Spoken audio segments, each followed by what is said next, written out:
At last, competitive football is back at Inver Park. Tiernan Lynch's side take on Ballyclare Comrades in the first round of the County Antrim Shield this Saturday, and spectators are going to be here to enjoy it. This season, for our big games, we want to include a matchday build-up show to get you in the mood ahead of the big kick-off. In this week's edition, we have behind-the-scenes interviews, exclusive content from training, and it's England versus Scotland in our Northern Ireland Languages Challenge as Tilney takes on Herron. To begin, our club media officer Ian Cahoon speaks to Tiernan Lynch. Tiernan, we're just days away now from the start of a new season. We've waited 7 long months for this. I suppose everyone can't wait at this stage. Yeah, it's one of those ones, Ian, as you say, we've been counting down the days, and I started counting down the months, and then we started counting down the weeks, and now thankfully we're counting down the days, and I think we're just delighted to know that there's a competitive game on Saturday. How do you feel pre-season has gone for you overall? I think it's been very, very successful. We've played a lot of games. We've improved week on week. We're scoring goals. We're not conceding too many goals. We're starting to get people minutes under their belt, and we're delighted with where we are, and we're comfortable going into Saturday. It's been a very long pre-season, a very long break with competitive football. Do you think it might take teams a little while to get up to speed with the way we've maybe seen elsewhere, England, Scotland, that sort of thing? Yeah, I do. I definitely think that everybody will probably come out trying to find their feet. I think also not having fans in the grounds or limited fans will also have an effect, which will probably take them a little bit of time to get used to, and the facilities and the surroundings, and not being able to change in the changing rooms, and just trying to kind of getting used to what a match day now looks like. But hopefully it won't affect football too much, and once we cross the white line that it'll all remain the positive. In terms of the full-time environment, do you think that's maybe a little extra bonus for us in terms of getting a bit of extra time to prepare players for those types of things and getting them focused on what's ahead? Yeah, you hope so. Obviously, when we first came back after lockdown, we were limited on what we could do and the time we had with the players, and we were still very much under the guidance of furlough, and so as we went on, it's gradually got a little bit better, and you're hoping that the full-time environment will kick in, and you're hoping that the fitness that the boys put in themselves during lockdown will also stand by them. And obviously some changes in the squad since we last played at the beginning of March. Some players who have gone out and others have come in. Are you happy overall with your business in the sort of the summer autumn transfer window? Yeah, delighted. We knew there were areas that we needed to improve on. That we knew there was parts of our game that we wanted to try and improve. We feel we've improved those, and we feel that we've brought in players that will definitely give us that little bit more experience, that little bit more pace, that little bit more know-how that as I say, will hopefully stand us in good stead. And Luke came in on transfer deadline day. He falls into that category in terms of what you were looking for in that attacking third of the pitch. Yeah, Luke's a lad, albeit he's very young. I think he spent 4 or 5 years in England, so he's good pedigree. He also played all the last season down the League of Ireland with Bohemians. I think he has 27, 28 games. So he has experience playing first team football. And he's a lad that in training has been very exciting. He's very brave, he wants on the ball, and he's one really excited about getting onto the pitch. And we start against Ballyclare in the County Antrim Shield. We've played plenty of championship teams in pre-season and even cup games since you've been here, but I suppose they gave us a bit of a scare last year in the Irish Cup, so that kind of sends a bit of a warning signal before the game.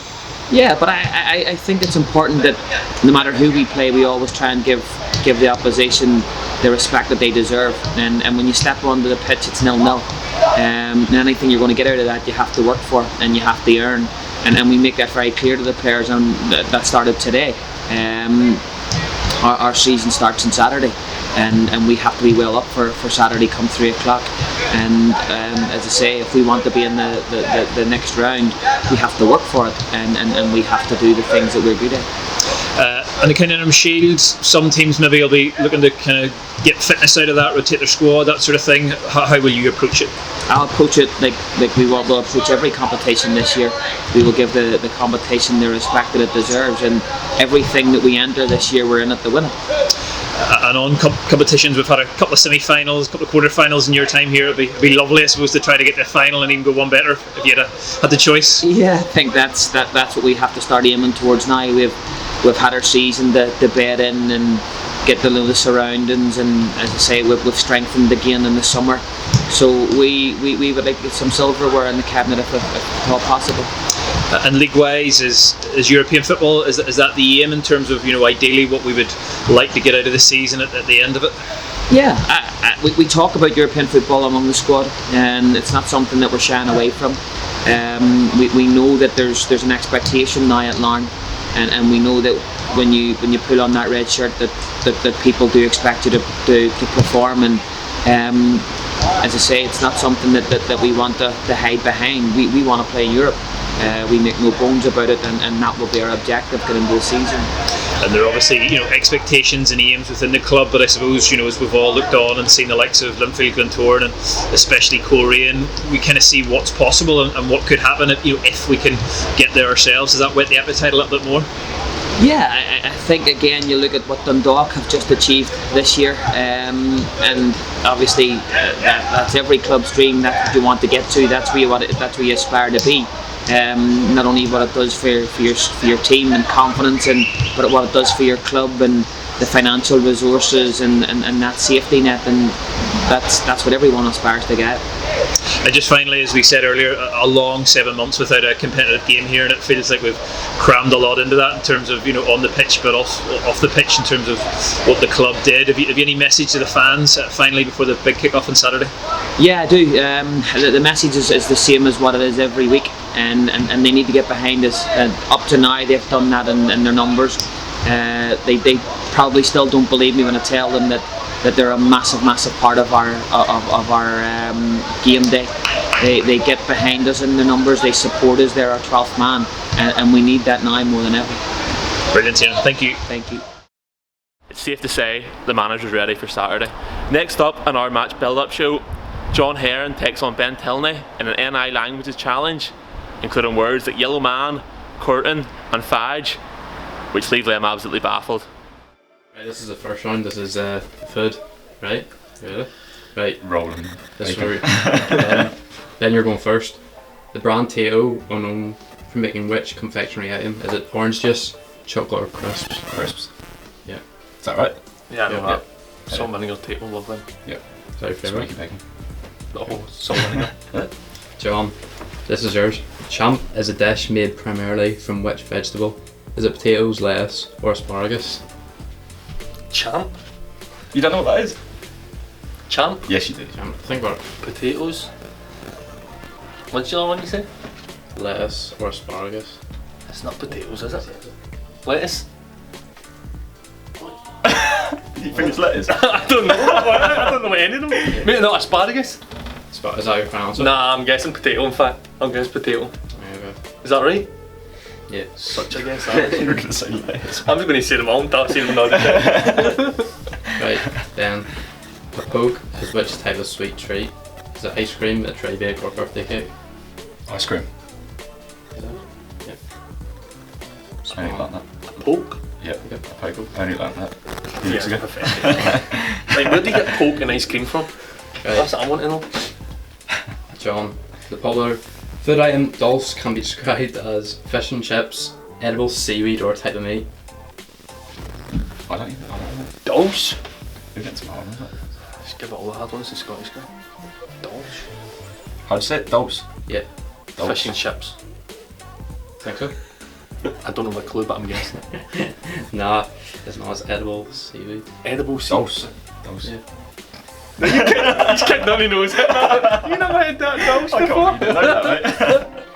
Right Ben, what is yellow man? Is it A, a hard sweet containing honeycomb, B, a cake containing jam, or C, a pie containing banana?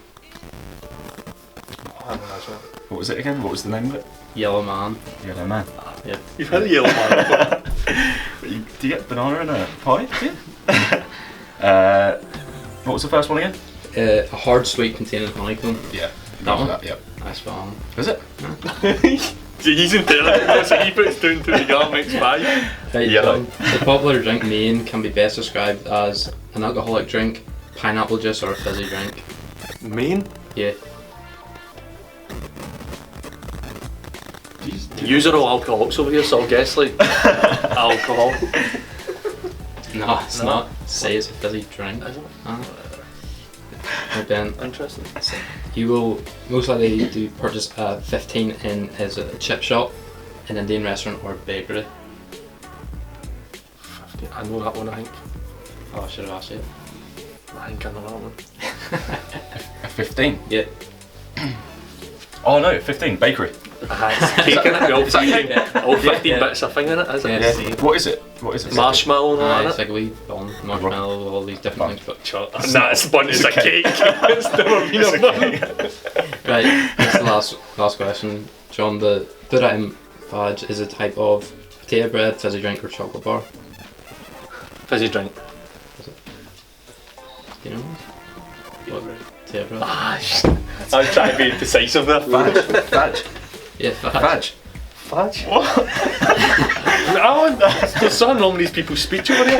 What is a fudge? You didn't even know that one. You're all asking each other, man. You should on Google. Whatever one. Ben got everyone and John only got 1 point. Oh. Yeah.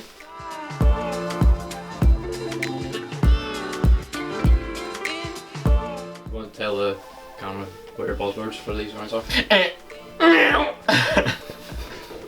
Right, the second round is locations, right? So I'm going to call out 3 and you're going to tell me which are fake. So they all could be fake, one could be fake, or whatever the other is. Right, so the first one, which is fake? Ballyclare, Ballycastle, or Ballyroad? Bally Road. Yeah. You were sharp, man. Really sharp. Excellent. Yeah, I like this game. Hey, the second one, Mahara, Maharfell, or Maharcool? Hang on a minute. Mad cool. Gee, that's fun. See, man, don't you think about that? John Boy's in there, boy. Come on. See, it's all about buzzers, don't you? It's all about them Can I buzzers. change my buzzword? Nope, this is pathetic. His buzzer just overpowers it. Hey, the third one, Glenravel, Glenruin, or Glenship? You don't know it, mate. Glen Shavel. Second one you said? What was the second one I said? Glen Shavel or something? I can't even know what you Glenravel, Glenruin, or Glenchess? Glen Shesk, sorry, that's it. Wrong? Wrong. said. The first one's wrong. You think? Yeah. No. What's he say? Give us the options again. Read it out again, then. Glenravel, Glenruin, or Glenchess? Glen Rule. Aye. See, there you go. 3-0. Thank you very much. Thanks for coming. There you go. Right. You're just buzzing and then guessing. Exactly. This is how we play this. Right, which of these are fake? Lochhill, Lochtorn, or Lochrime? Lock Tall. Second one. Look, Ryan. Lock Two. Lock Gale. Neither is. There's 2 that were fake. Oh, is there? Look, Ryan and the first one. Lock Ryan's true, is it not? I'll give you it. Ben. Loch Ryan and Lochtorn. Lochhill's are real. Oh. What a guess. Right near Ballymena. Right, the last one. There you go. Which of these are fake? Draperstown, Ballykelly, or Castlederg? All of them are fake. Oh, dude. You're wrong, John. Yeah, he's right. They're all fake. Are they all fake? No. So read them out again. Stop doing that. You're doing my head. Draperstown, Ballykelly, or Castlederg? People's Town, the first one's fake, yeah. The Kelly one. No, this is the last try. Read that again. Right, Draperstown, Ballykelly, or Castlederg? The first one, Castlederg. Think about it. There's one more try, I'll give you that. Draper's Kelly. That's not even right. Am I finding stuff here? I just can't get sausage bapping. I haven't got I pass. Can you pass on the question? Ah, you can pass this last one anyway. I don't know. I don't know. They're actually all real places. Are they? Oh, really? That sound it. Interesting. Very interesting. We should go that one. You should. Right, so team Is that the end of Pass the from round? Kelly. Overall, John won that round 3-1, but overall Ben's in front by 1 point. What's that? I needed that first round. I just needed that buzzer. That buzzer gave me a wee bit.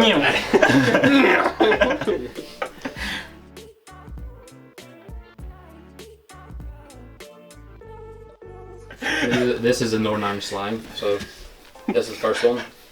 Fuck Egypt. Was it?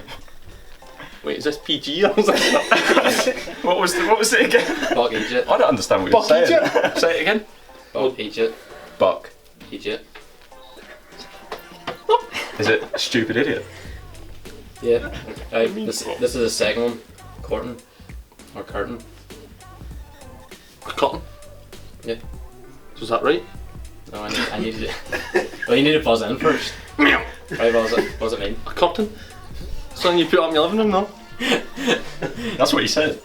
That's what I said, but was it in. Curtain. Yeah.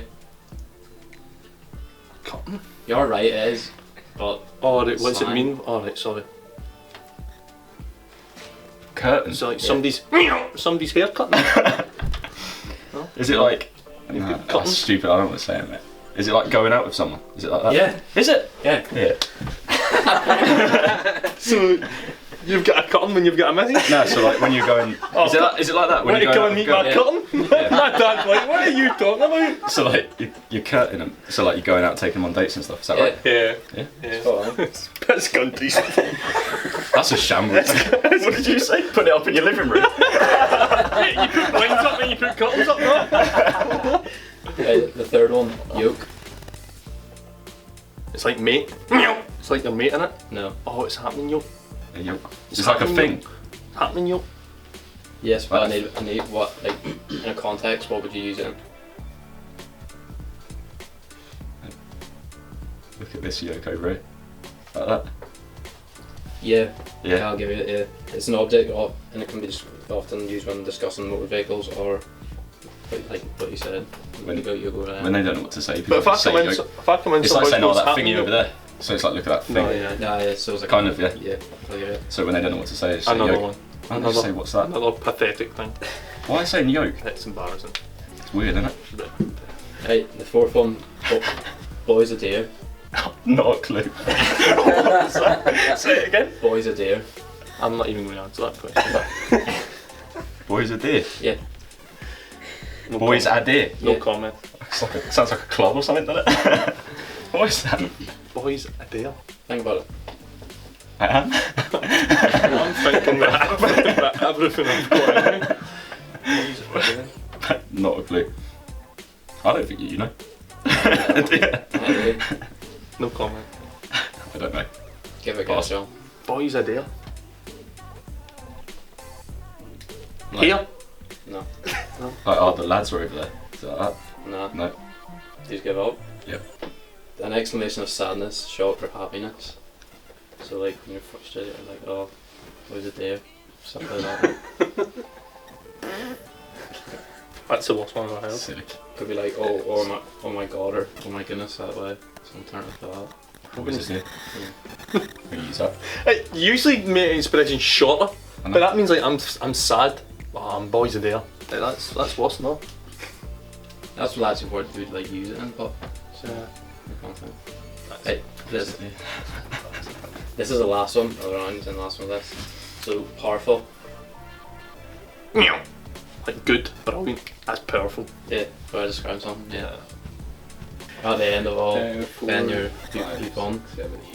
You want it? He has been here longer, so Some he of them. is more or less Ben Northern finished Irish. with 8 overall and John finished with 5. Close.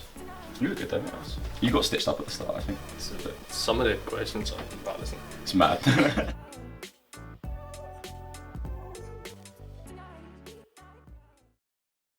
Well done to both players. Their knowledge of our culture was definitely tested there. Next up, primary shirt sponsor Boylesports speak to our club captain, Jeff Hughes.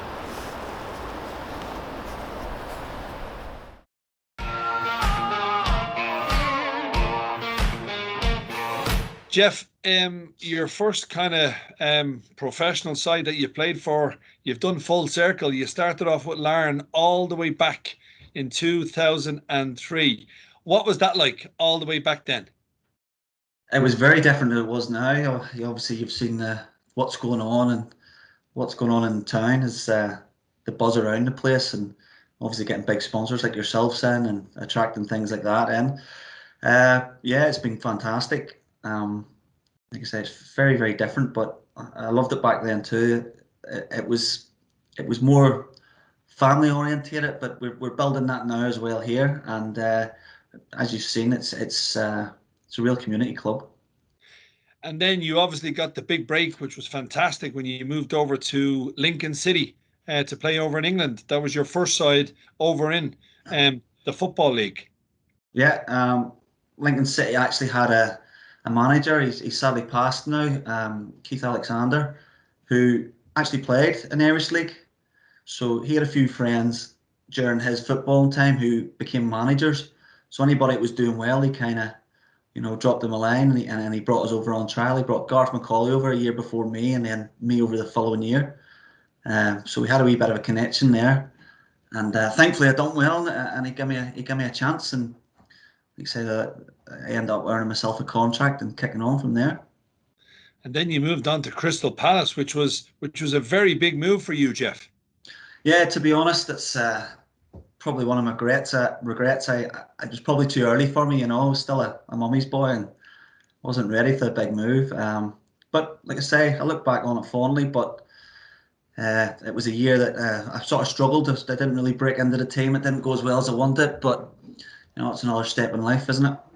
Certainly is. And look, you had a couple of loan spells then with Peterborough and Bristol, but then a big success story certainly was your time at Bristol Rovers, where you had, I think 129 appearances, you scored 28 goals. You must have really relished your time there. Yeah, well, like you say, I went on loan to both clubs, and I thought Bristol was probably a better fit for me, and had 3 years there, which I loved it. The wife loved it.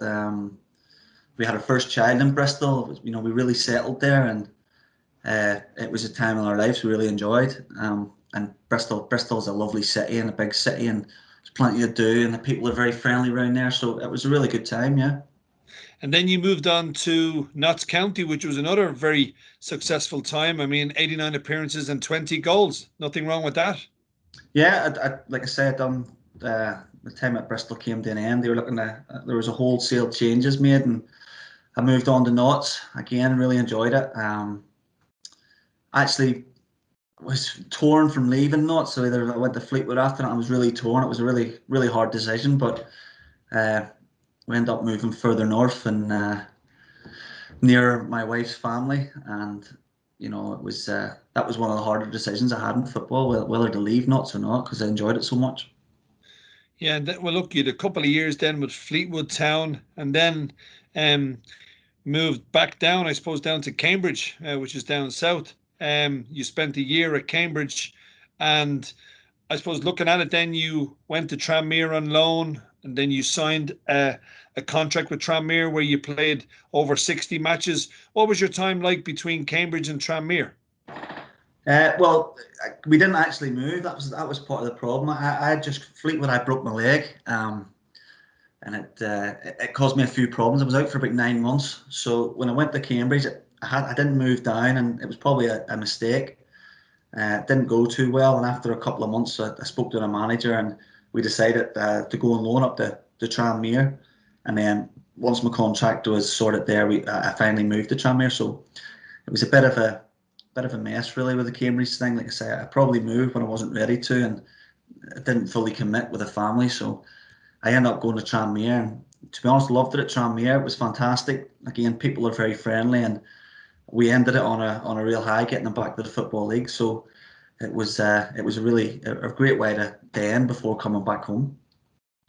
And then you've done a full circle in terms of being a young lad kicking off your career with Larne, and now you're back with Larne since 2018. And even, I suppose, from 2018 to where the club is now, I'm sure you've seen a lot of progression in those couple of years.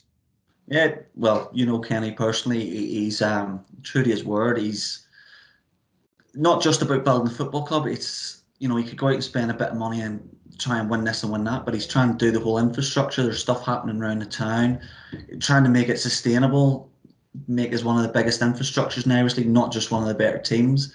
They've got loads of stuff going on now. They've got the B-Tech, they've got the change rooms are actually just been finished today. We were in them today for the first times. New stand behind the net, new stand here, new training complex. There's so much going on outside of football to to really make it sustainable and hopefully build something for the future. And it's fantastic, really, like when you look at it, Jeff, in terms of the academy, in terms of nearly everyone from 16 or 17 is full time with the club. It really shows you the ambition of the owner in terms of where he wants to see Larne Football Club. Yeah, and like I say, it's not just a quick fix either. It's all these things build up to making it a better club. I know they go to England and they see what's happening and they try to emulate what they can here. And I think it really goes well for the future. The fact that, it's a long-term project and not a quick fix. And, it's not sort of playing with someone's ego to throw a bit of money and then go away. He really cares about the town. And Kenny's a local boy too, so he really buys into it. And also the manager. The manager has to buy into this as well. Bringing the right type of players who are want to be here for the long term. There's a lot of players here who want to be here to be coaches, managers, that after. And the club help with them sort of projects as well. So again, like I say, back in the day when they didn't have anything, it was a family cup, but we're still building that now. And the players all live local. We all go out together. The wives are friendly and try to integrate us into the community and make sure you feel part of everything we do. And then, Jeff, in terms of the football side of things, 2020 was a phenomenal season in terms of being unbeaten in the league. I mean, you won your last 5 out of 5. You got 15 from 15. Things were going remarkably well. And unfortunately, what happened. It probably came at the worst time. I know there's a lot worse things in life, but we're talking about football now. And in terms of how well the team was progressing, it really came at a bad time. Yeah, it was. We were absolutely devastated. I know like you say, there's bigger things in football, but from a football point of view, we took a little bit of time settling into the Premiership, the speed of it, different quality of players. Took us a wee while to get going, but then we hit our stride, and like you say, we were just coming into. I think we had maybe one more game, or we were into the split, which means you play all the top teams, so you can really start to make ground up. Like you say, we were 5 for 5, so we were really on a good run. We all started to click. A few boys come back from injury, and we were really on the up. So in terms of football, it hit us at the worst possible time. And look, you had your last pre-season game, which was a 3-0 win. Great to see a couple of the academy lads come on. But in terms of now, you've got a Shield game this coming Saturday, and then, of course, it's the first home league game against Dungannon. What is you as club captain and the squad, what are your hopes and what are your aspirations for this coming season ahead? Well, we've got to be confident. We've got to be progressive in what we look for. You can't just settle to, be in the top 6. We were 6th last year. You want to progress on from that. If we win on Saturday, we have another cup game in the Shield on the Wednesday. So there's obviously touch wood that we win our first game, and we're not taking Ballyclare lightly, but you want to really be challenging for everything you can. You want to be pushing on to try and get up close to Europe. Something like that gives the club another boost. You've seen other clubs who invest in more players and more infrastructure. So we've got to do as players as best we can to help Kenny, push the project on as fastly or as speedily as we can. So, without sounding too overconfident, I think we should be pushing for Europe, and it'd be great to also try and push for a cup this year, because we need to start making our stamp on the league, on the cups, and making sure we're actual challengers rather than, just nearly men. Well, Jeff, from everybody at Boylesports, we're proud to be partners of Larne Football Club, and we want to wish you, the rest of the playing staff, the management team and the owners the very best of luck for the season ahead. Well, thank you very much for your support. It means a lot.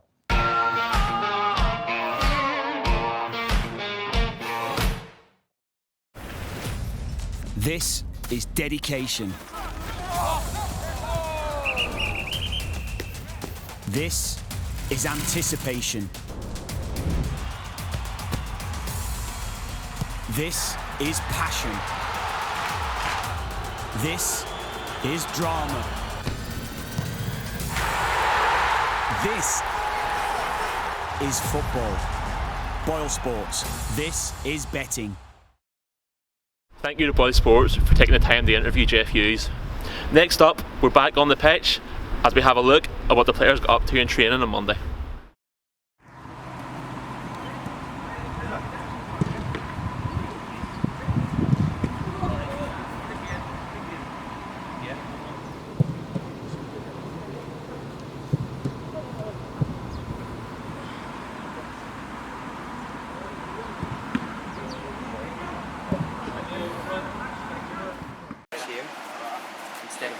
5 as well and try and right in the table.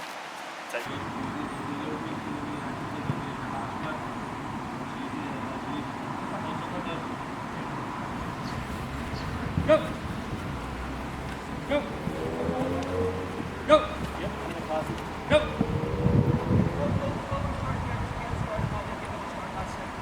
Okay, all we're going to do is we're going to clear in to the 4-man. Okay, so the ball's going to go in the 4-man. It's a setback, it's a 1-2.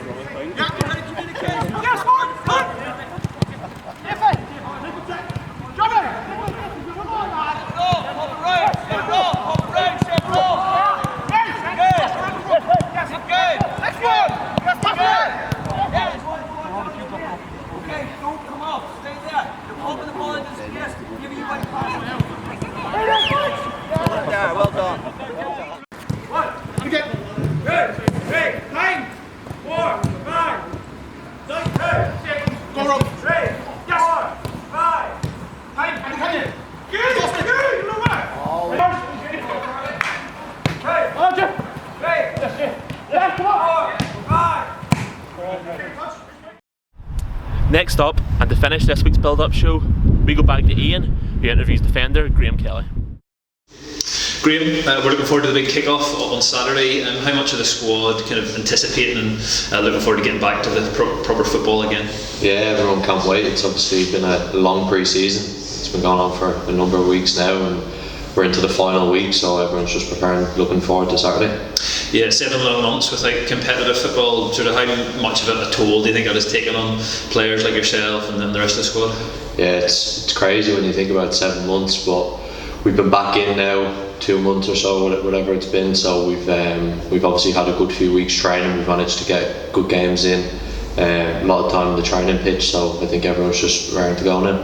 And it's been a gradual build-up, I suppose, because there were those sort of weeks and months that you didn't see each other, and then you were reintroduced gradually, able to train a bit, able to play matches. So it has been a gradual build-up. Yeah, no, I think that was probably one of the hardest things. We're obviously used to, as a group, being around each other every single day, and when that got taken away from us for whatever amount of time it was, everyone just couldn't wait to get back in around each other. Obviously, at the start it was hard. We were doing bits here and there, but now everything's near enough getting back to normal, so everyone just can't wait to get going.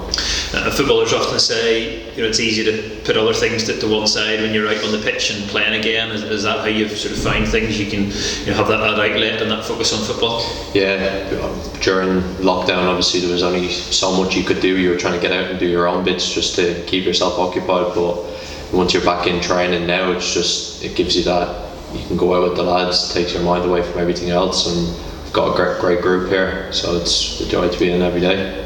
And how do you think that the new lads have settled in so far, the ones that have been added over pre-season? Yeah, they've done well.